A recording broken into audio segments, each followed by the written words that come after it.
Traveling the world today, so we've been to Bellator, we've been to EFC, Yeah. and then we could be going to UFC breakdown. Yeah. So UFC 210 happens this weekend. As we said, there was a lot of fights the last couple of weekends. It wasn't the UFC. You had your Cage Warriors, you'd have everything. But we are now going to go and have a look at UFC 210, your preview. We're going to be joined, as mentioned at the top of the show, by Darren Russell. Darren, of course, is a contributor for MMA Latest and the ODDSBible. So get your pen and paper down or just listen, because there could be some good tips. Money to be made. So welcome back to obviously Fight Talk, and we are now joined to break down UFC 210 going down this Saturday night, Sunday morning, whatever way you want to see it. We are joined by Darren Russell of MMA Latest and the ODDSBible. So Darren, thanks for joining us to break this card down. No problem, thanks for having me on. First thing, are you excited for this card? I think it's sort of got lost in that hype of 211 as such, but it's obviously the main event that's the big draw, and that's the one that's going to sell it as a pay-per-view with Weidman Mousasi, because you look at how Cynthia, Calvillo and Gonzalez has got onto the card is sort of crazy. Yeah, it's been mad. I'm excited just because there hasn't been a UFC card in a while, so sometimes when there hasn't been one in quite a bit, I get a little bit excited for the next one. But I think if this was kind of lodged between a fight night last week and then another card the next week, I'd probably be less high on it. So you're spoiled for fights is what you're basically saying. And you're like a child that hasn't had a sup of coke in 3 days. Kind of, yeah, a little bit. Yeah. Sugar? Yeah, a little bit, yeah. Yeah, it's a fair point. Well made. I'm excited because Chris Weidman's on, and I'm Team Weidman, so Fair enough. that's why I'm excited. So yeah, you're opening. We're gonna pick it up from your main card. So opening up your main card, we have Will Brooks taking on Charles Oliveira. So what do we think of this one, gentlemen? This is I like the fight personally, but I'll let you have your opinion first. Guest first. Thank you very much. I think Will Brooks, the more it was sort of heavily hyped how good he was going to be coming to the UFC, how good he was on Bellator, sort of how easily he put Michael Chandler away considering how highly rated he is. But I've been sort of quite disappointed by the lack of action from him. He's quite content to drag fights out to a decision. I don't think he was that good up against Ross Pearson, to be honest. And I think he's still going to sort of cruise to a decision, but I quite fancy Charles Oliveira, despite his move from featherweight not looking too good in his first fight, obviously with that loss. Yeah, I agree with you. I think he came in with a lot of hype, and I do think it was warranted because he did look good in Bellator. But I don't think he's really hit the ground running. As I said, he didn't look great against Ross Pearson. Got the win. It was kind of it seemed like a guy who just wanted to go in there, scrape out a win on the first UFC appearance and get out of there. And in the second fight, I thought he looked okay, but kind of got hurt to the body and then got finished. I'm actually leaning towards Will Brooks in this one, just because I think he has enough grappling to get on top and stay on top without getting submitted, and maybe again kind of grind out a decision. I don't really see it being that exciting. I do think that Oliveira does have some really good submissions off his back, but I do think Will Brooks is good enough just to stay out of those and do enough, maybe land a couple of elbows, maybe get into side control the odd time, but kind of just out grapple him on top. But again, I don't really see too much happening in this fight. You sold me on Will Brooks. He's a good fighter. For a long time, you spoke about Will Brooks going, he's going to be a killer in the UFC when he gets there. And he's like, I don't know. He just, like, as much as I said, I like this fight, it's, when you sort of think about it, like, Oliveira hasn't had much luck of late, you know, as well. He missed weight last time, wasn't it? And it was bumped as a catch weight, or did he miss weight? I think he might have. Well, he's missed weight so many times. Yeah. And he just looks like the Grim Reaper getting in there as well. Like, he looks malnourished and he just needs a good sambo. And I just think Will Brooks here is going to 3-round it, do what he needs to do to keep the action alive. He'll be warned, I need action from you. He'll do enough to keep the position and he'll grind out the decision. But Charles, I think the thing with Oliveira is Oliveira can have that moment of magic. Yeah. He has done it previously where he's done some great things, and please MMA gods, let it be something where he makes Will Brooks have to enforce the fight, and it does turn into a good either stand-up where both of them cancel each other out with the jiu-jitsu on the ground from Oliveira and the wrestling from Brooks, and hopefully it's a bit of a stand-up war to open it. But it's a pick-em for me. I'm not too sure what the actual odds are. We can check that. It's Charles Oliveira on Skybet is 21-10, and Will Brooks is 4-11. Short enough, isn't it? But if you were picking, who are you looking at here? I'd go, if I was a better man, which I am, it's got to be Charles Oliveira, but not Charles Oliveira, sorry, Will Brooks by decision. I think the key for me is if Will Brooks stops Charles Oliveira taking down, I sort of can't see how Oliveira is going to beat him. Yeah. But Oliveira, if he can get it to the ground, he can prove what he can do with, you know, he quite easily taps people out with a guillotine. Yeah. Also gets tapped out himself by the guillotine. Yeah. So I think if he can get it to the ground, he's got a good chance. But I mean, Will Brooks' takedown defense, I think it's something stupid like 86%. Yeah. But yeah, that's sort of the key to it for me. Rob, who's your pick? You're going Will Brooks as Will well. Brooks, yeah, decision. Yeah, we're gonna go. That's gonna be three for three there. This fight actually excites me. Probably because I was watching MMA a long time ago, and these two guys were the big guys at the time. So Thiago Alves taking on Patrick Cote. This is Alves sort of coming back to, not out of retirement in a way, but he's had a lot of issues, and it's, you know, he's coming back again. And Côté, sort of similar, really, isn't it? And these two guys, these could have fought. They're both in similar positions in their career. Like Côté has fought a lot more. I think Alves has had. This is going to be a second fight in 2 years. Yeah. So that's 3 years nearly. That's fairly poor. So yeah, they're both kind of at the tail end of their career. So it would have been great if we got this a bit earlier. Now, obviously, Côté was fighting at middleweight at the time, so it wouldn't have happened. But for me in this one, I just think that Alves hasn't fought enough. He hasn't been active enough, whereas Côté has. Now Côté is coming off that bad knockout, and we don't know a lot of guys that get knocked out like that and they come back and don't look good after it. But I just think that Alves just hasn't been active enough. So I'm gonna have to side with Côté in this one. But it's again, it's not an easy fight to pick just because they're both in similar positions in their careers. For me, it's a bit of a tough one. I mean, Côté, again, like you say, how's he going to come back from that knockout? It's the same sort of argument with Glover Teixeira, obviously, come back from the Rumble knockout, but will he ever be sort of the same fighter again? I'm not too sure. Alves, I'd probably just side with him. I think if he can keep the fight standing, keep the range, he's got a decent striking defense. Côté absorbs a hell of a lot of strikes. Yeah. And I think Côté, I mean, you look at them, they've had nearly like 45 UFC fights between them. They both sort of come into the late stage. I think Côté's reinvented himself, but it's hugely key to see how he comes back from that knockout. Yeah, for me, it's this type of fight. This is the fight that Côté usually wins. It's this kind of era of guy. Like he beat Joe Riggs. He beat Ben Saunders. Josh Borkman. Those type of guys where when he comes up against the likes of... he just lost to Donald Cerrone. The kind of younger guys he loses. So that's why I'm going for Côté. I also think he's going to be the bigger guy. But, you know, it wouldn't surprise me if he goes in there and gets hurt, because who knows, as we said, who knows what he's going to look like after that knockout, because that was a devastating knockout. I've always liked Alves. Yeah.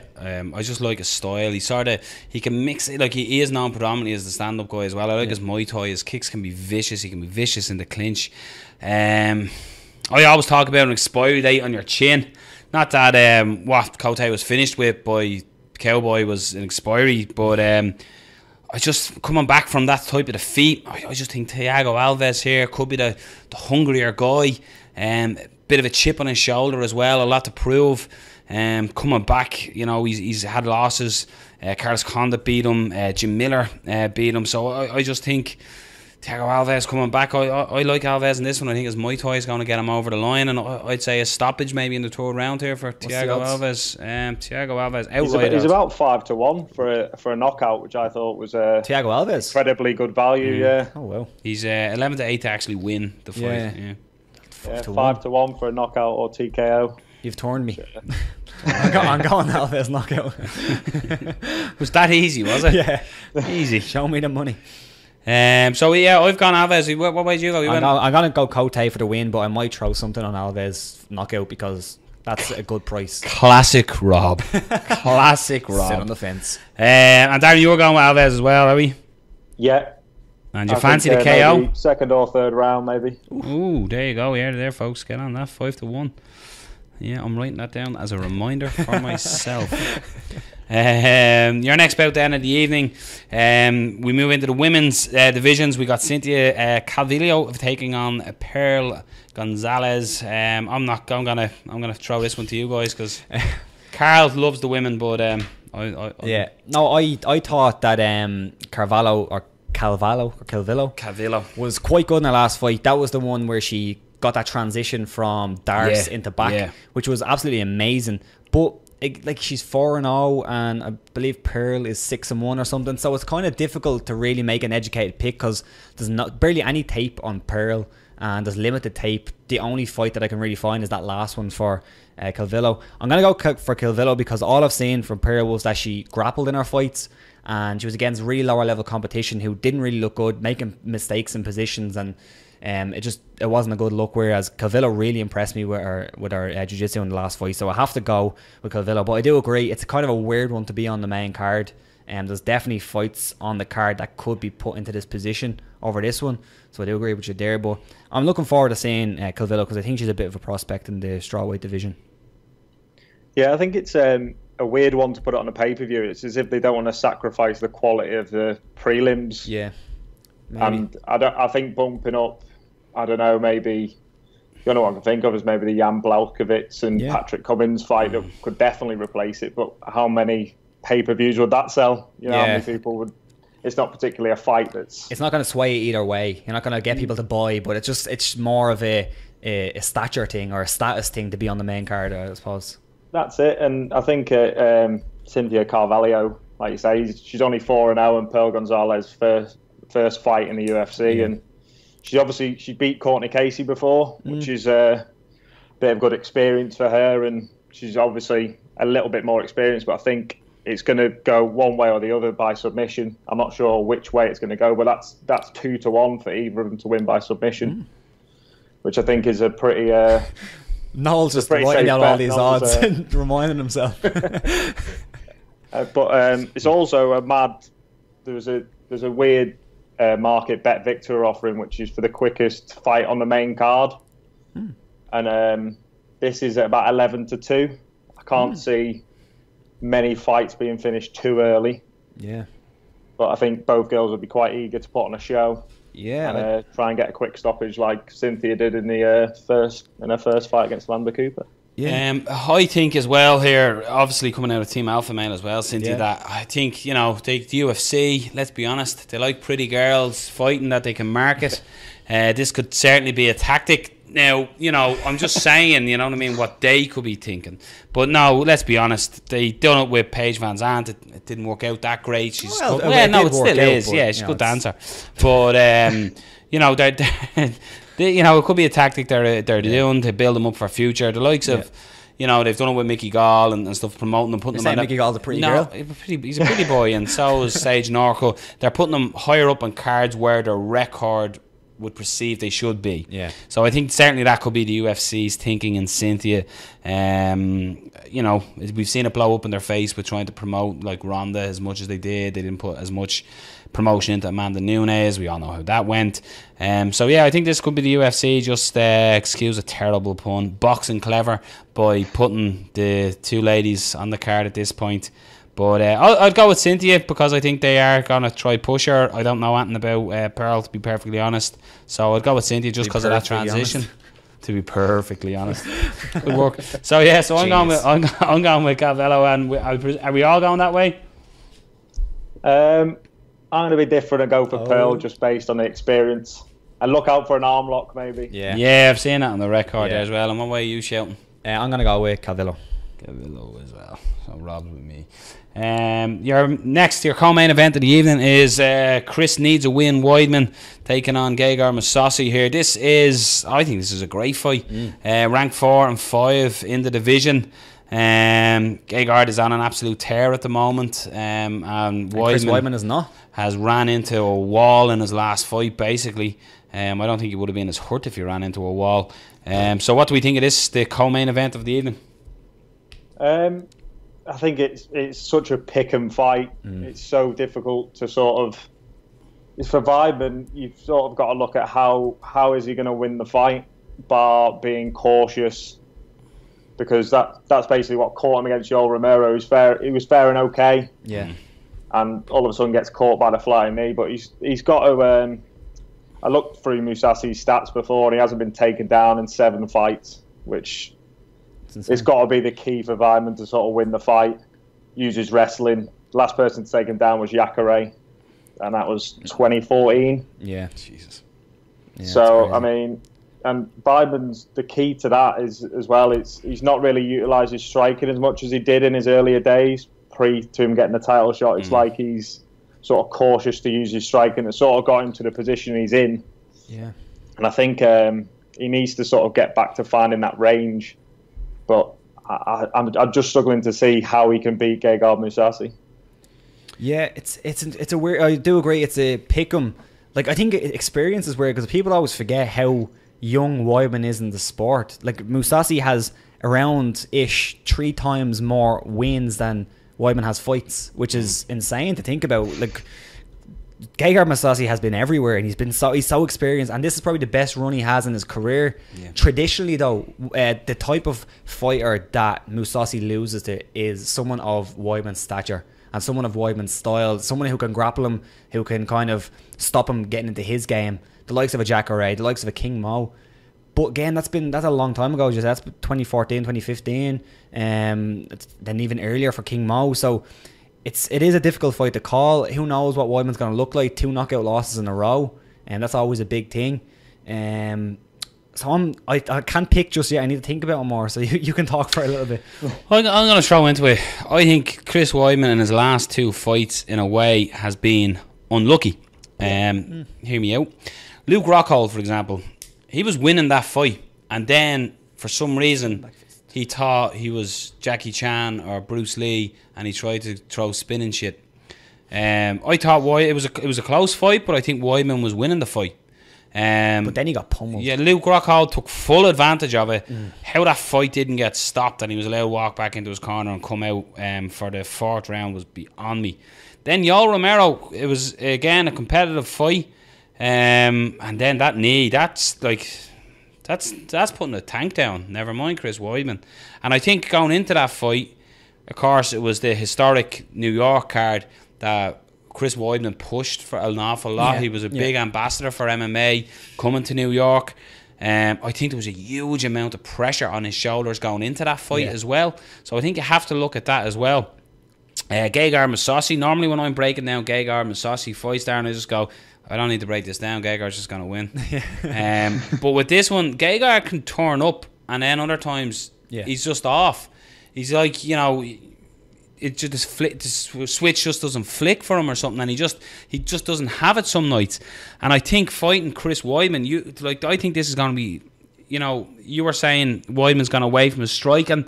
He's sort of relying a little bit more on his wrestling and sort of playing safe in a way. I think this is going to be a very dangerous Chris Weidman. This is a Chris Weidman who was 2-0 in his last fights. He's in trouble. His back is against the wall in that sense. And I think this could be a very, very dangerous Weidman. Yes, I'm biased. I'm a big Weidman fan, but I'm a big Mousasi fan as well. I think Weidman is going to come out and he's going to go back to that striking, but he's going to mix it up. Use his striking to get in and close the distance, get his weight on Mousasi, tire him out in that way. And I can see Weidman edging it over 3 rounds in this one and getting the judges' scorecard and getting back in the win column. I'm going Weidman by decision. Turning into you. I think Weidman, I think it's a case of how much does he go and risk it and how much does he go and play and safe. Because if he risks it and gets caught, all of a sudden he's 0-3. All of a sudden, Mousasi's just knocking people out left, right, and centre. So do you try and play it safe and shoot for the takedown? But then he tried to do that with Yoel Romero, gets caught by the flying knee. He's 0-2. So I think there's a bit of value in Weidman to win by decision is about 21-10. okay value, Yeah. not great. Whereas Mousasi's 9-2 to win by knockout or TKO. Definitely better value. Better value on the odds, but what's your thinking on what is your pick on it? Come on, you're staying in your corner. You're a big boy. You haven't. I have a pick. I'm gonna go with Weidman by decision. I think if it was 5 rounds, I'd go with Mousasi. The reason being, I think that Weidman's gonna be able to do enough to keep Gegard Mousasi from getting into his game for enough. Gegard Mousasi sometimes, as you said, he can show up and sometimes he can't show up. If he doesn't show up for the first round and Weidman can get a first round in there, I think it could be tough for Mousasi to get back in it. So that's why I'm going to go with that. If it was 5 rounds, I think there would have been more time for Mousasi to catch him, because Mousasi has looked really good with his hands and with his kicks lately. And a lot of the time, Mousasi would just kind of grind out decisions as well. But I think lately he's looked really good with his striking. So I think over the 3 rounds, I just can see Weidman just scraping it. Hope you're scraping right. And Darren, who are you jumping at? Who's your show? Just to write it on the piece of pop here. I'm going to go for Mousasi. I'm going to go 3rd round knockout. Ooh. Only, I just think if Mousasi can avoid the striking, avoid getting taken down like he has done for 7 fights, but as he fought a wrestler of Weidman's stature since Jacare. Yeah. Jacare took him down, and that was the last time someone was able to take him down. That's some stat, 2014. It ended badly as well, though. The Jacare one ended badly.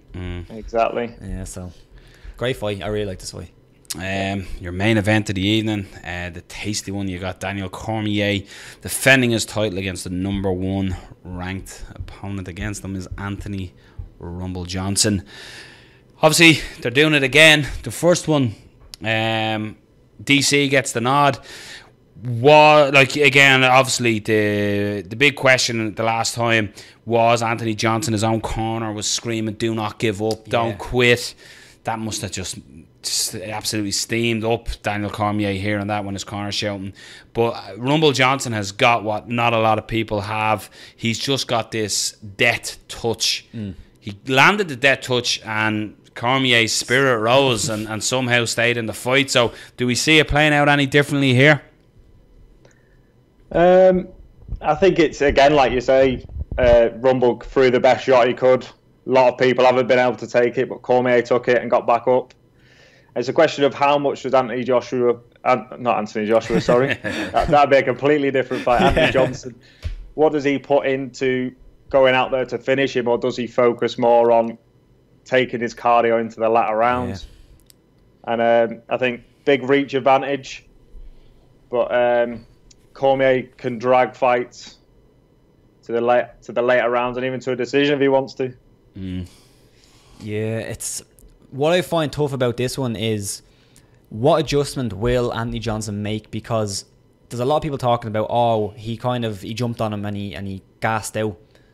But a lot of the time that's his game, and that's how he gets fights done, that's how he finishes fights. So if he's conservative and he doesn't want to, once he has him hurt, he doesn't try to finish, will that be detrimental to him winning as well? So it's kind of a double-edged sword there. But we also seen in a couple of Johnson's fights, mainly the Nogueira fight, where he did hurt him, but he stayed at range and he's finished him. But it seems as though Johnson sometimes when he gets somebody hurt, he does jump on them. Most of the time he does finish. I think Cormier is the exception. Exception to that rule, yeah. Does he make that adjustment to not jump on him if he hurts him? That's the weird kind of, it's a double-edged sword there.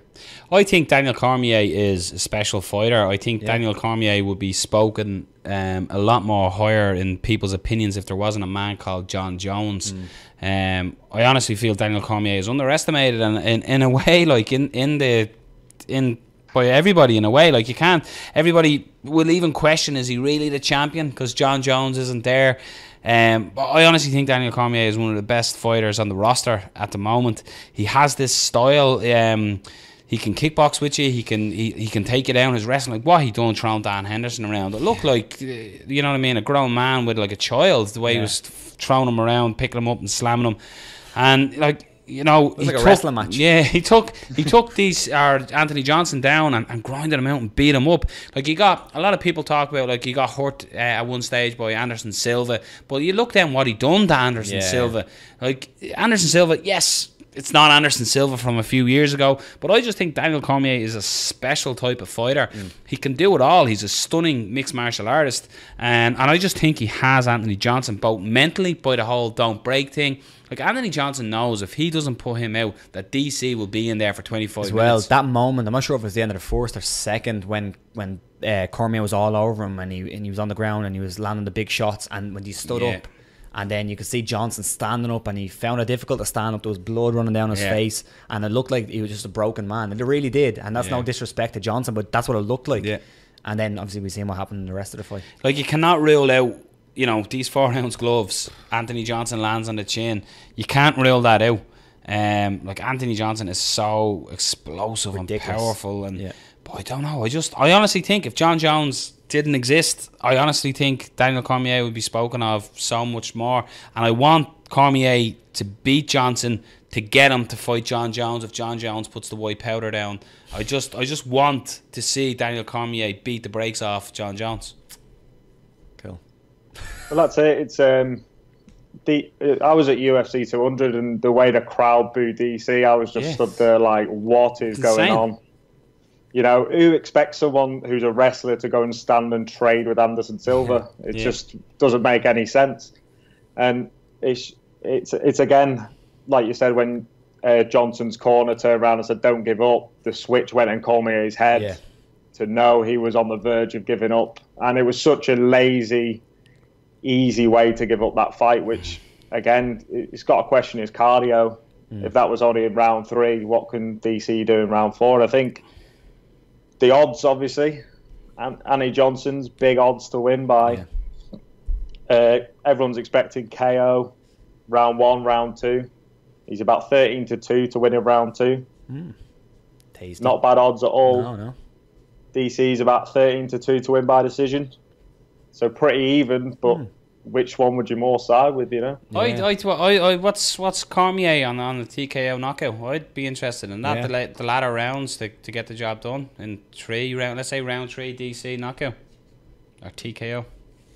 Not sure. That's it. A rear naked choke's 5-1 as well. Any time in the fight for him to win by rear naked choke, it's 5-1. Yeah, there's some decent value there in those bets, I think. But I do agree. I think DC is just going to have a little bit too much for Johnson. I think it's going to look similar to the first fight. I'm sure DC will not want to get hit like he did in the first fight. And if he does, as you said, Johnson has that power just to turn the lights off. But I think DC, and as well, DC, talking about people quitting, DC is not going to quit. There's no chance in that. If you look at DC in his life, not even in MMA, that guy's been through the mill. He's been through everything, so he's not going to quit. So I'm definitely going with DC. I'm thinking a stoppage. Some kind of stoppage, probably maybe a rear naked choke, something like that. You know, similar to the first. Yeah, I'll go with DC in the 4th. I think Johnson will conserve a little bit more energy this time, but again, if he doesn't go out swinging and doesn't go out to try and knock him out, what other way is he going to win? He's not going to be able to outstrike DC over 5 rounds. Even that was proven in the first fight. DC was a lot more efficient with his striking. I think he landed nearly 80% of his strikes in the first fight, which he doesn't get a lot of credit for his striking. He's known as a wrestler and he grinds fights out, but he really is a very good and efficient striker. He doesn't waste his energy on it. And do we think that's going to be the game plan as well here, that DC is just going to close the distance and take Johnson down and get him tired by putting him down, get up, putting him down, get up? Because he could go for days doing that. Yeah, I think that's got to be his plan. But Johnson can also defend takedowns. There's nobody better than DC to try and break them. Yeah. And if you look at one thing that Dan Hardy pointed out in his breakdown of the fight, was that if you look at DC's stats, his takedown percentage isn't amazing, but that's because he has so many takedowns and he chains takedowns and he looks for so many, so that's kind of deceiving as well. But amazing performances by Johnson in takedown defense. Like, he does get taken down. The problem with Johnson is he'll defend a lot of takedowns, but when he gets taken down, sometimes he can't get back to his feet and he gets hurt. So I'm with Cormier. One thing that we do on the show is we look at some of the fights on the undercard. We call it under the radar, and just pick a couple of fights that we think are interesting fights. Maybe if there's any good bets on the undercard as well, you can point them out. But I'll let you go first, Darren, since you're the guest. Any good fights there? I'm looking forward to seeing what Magomed Bibulatov. Yes. I think that's how you pronounce the name. He's a huge favourite with the bookies. I mean, World Series of Fighting champion. He's fought on the Akhmat fight cards in Russia. He won a tournament there, didn't he? I think he won he won the tournament. Yeah. He's a lot more experienced than Janelle Lauser, but I'd add him onto an accumulator definitely. But as far as a single bet, he's 4-1 on. So there's not a lot of value, and Janelle Lauser doesn't have a lot of high-level experience. Yeah. Got a unanimous decision win. Doesn't look very convincing fighter. Might make me eat my words. Yeah, possibly. But I think he's a great prospect as well, coming from WSOF. I'm very high on him. Everywhere he's good everywhere, good on the ground, good fighting backwards, good going forwards, and powerful as well. But I'm really interested in that fight. I do think this is a bit of a, not a can, but I do think if they give him a fight to let him get a performance in. Well, that's it. You only think, how many more fights would it be if he goes and wins this one? He might have 2 more fights before he gets a shot at crazy, Mighty Mouse. Because there's who's next for Mighty Mouse? It's just a bit of an empty division. Cody really. Garbrandt, apparently. I'd like to see that. Yeah. Would you, we were talking about this earlier, and we do a segment quick for news. Would you like to see that ahead of Garbrandt Cruz 2 or Garbrandt Dillashaw? Yeah, I'd like to more see Mighty Mouse step out of his comfort zone, go up a weight, because if you look, I think he got beat by Brad Pickett, didn't he? Yeah. At bantamweight, so it'd be interesting to see if he went back up a weight, how he would fare against, especially someone. I mean, how good did Garbrandt look against someone in Dominic Cruz, who's highly respected as one of the sort of best mixed martial artists? Yeah, I think it's a better fight for, not a fight as stylistically, but I think it's a better fight in terms of entertainment to see Mighty Mouse go up, or Mighty Mouse fight somebody of that stature rather than Garbrandt go down. I would like to see Garbrandt fight Dillashaw, but I think it's better for Mighty Mouse to get a fight like that. One of the fights on the card that I'm looking at is the Sean Strickland fight against Usman. I think Sean Strickland's a really good fighter, really good kickboxer, very exciting. Got a good win in his last fight, and who was against? Can't remember who was against, but it was a good win. Tom Breeze, yeah, 2 very good prospects, looking very alike, so it was kind of confusing, but it was very good performance. I'm looking forward to that fight. I'm going to go with just Patrick Cummins. It's he always seems to be either on the winning side or the losing side, and they're fairly match fights. Quite funny that you have them both on the website here as ranked number 12. Really? Yeah. So Yang, here we go. Blakovic. Nailed it. Fucking tell you, I should become a ring announcer or something. I swear to God. Yeah, Cummins, the guy who went from, the Starbucks or something. The Starbucks to the big show against Cormier, and we all know what happened there. So the odds Bible here, if you were telling people to quick accumulate for guaranteed money, guaranteed money. Well, printing money, I'd probably go with. I'd probably avoid DC and Rumble as a bet altogether, because I wouldn't want to ride all my money going into that last fight, because it's like we said, it's a pick and fight. I'd definitely throw Bibolatov on the bet, 110%. Yeah. Probably Charles Oliveira as a bit of a booster. He's 9-4 just to win. It's and then maybe, I think Usman's probably I'd probably throw those 3 on as a bit of a treble. Very nice. I'd say he's a good price too, Usman. He's a decent price. Very nice. So there's your odds. Put your money on it. There's your odds, there's your money, and if it doesn't win, it's what's your handle on Twitter there, Darren? At D Russell MMA to give me a load of abuse. Yeah. People love to do it. I'm sure they do. Yeah, well that's the thing when you give somebody a tip, isn't it? Yeah. It wouldn't win, you told me it would win, huh? Well, sorry about that. Yeah. Just don't put your mortgage on it, you'll be fine. Yeah. Just a couple of pounds. Yeah, just a couple of pounds. Just a couple of easy pounds, easy pounds. But Stop. You spoke about 211. Just to throw you on the spot here, what fight are you most looking forward to on 211? It's got to be. I think it's Aldo Holloway. Is that 211 or is that 212? No, that's 12. Oh, is it? Yeah, oh, it's got me excited. Yeah. I like Eddie Alvarez, Dustin Poirier. Yeah, that'll be a great fight. Yeah, interesting to see how Alvarez comes back. Really, from talking himself up as one of the best in the world, and now he's the best in that division, and then, totally outclassed by McGregor. Yeah. And Poirier is dangerous. Yeah. It's not an easy fight to come back on. 100%. A great one here as well is Frankie Edgar, Yara Rodriguez. That's a cracker too. Yeah, 211 is an absolute. It's only when you are giving out saying, it's not a great card. I'm going, 210's a great card. It's only when you look at 11 you go, oh yeah. Right. I never said 210 wasn't a great card. But you said you weren't excited about it. I said I was excited. You weren't even listening to me. I don't. Frankie versus Yair is a great fight. Because they're the fights Frankie Edgar always wins, but how dangerous does Yair Rodriguez look? Main event as well, Miocic against JDS, good fight. And the co-main event, Jędrzejczyk against Andrade. Andrade has looked phenomenal. Yeah. Phenomenal. We will talk about this more on upcoming shows. So I'm looking forward to 210, even though Rob's not. So listen, Darren, thanks a million for taking the time coming on. Break it down. Check you out on the ODDSBible as well. Give all your handles there and everything where people can check you out as well for your tips for guaranteed money. Yeah, so Twitter's at DRussellMMA. Same with Instagram. Feel free to tweet me abuse, tweet me questions, whether you're fancying a little outside one, 80-1 for a draw with DC and Rumble. Ooh. Just throw £1. If you want to throw an odd pound on that, just £2. You'd be sick if you only threw £1 on it. You'd be sick. And that's how it starts. Yeah, and these new 12th gone pound coins now. And see these new coins? No. I was watching Gogglebox last night. The new pound coin. Wait, it's not out yet, is it? It's they're bringing out. It's a 12-sided coin. That's gonna be a nightmare in your pocket, isn't it? Yeah. Anyway, I'm going on a weird tangent. Good side though, but it'll affect vending machines. Yeah, big time. Who didn't even think about vending machines? No, unbelievable. And that original pound coin has been around since 1983. Gogglebox.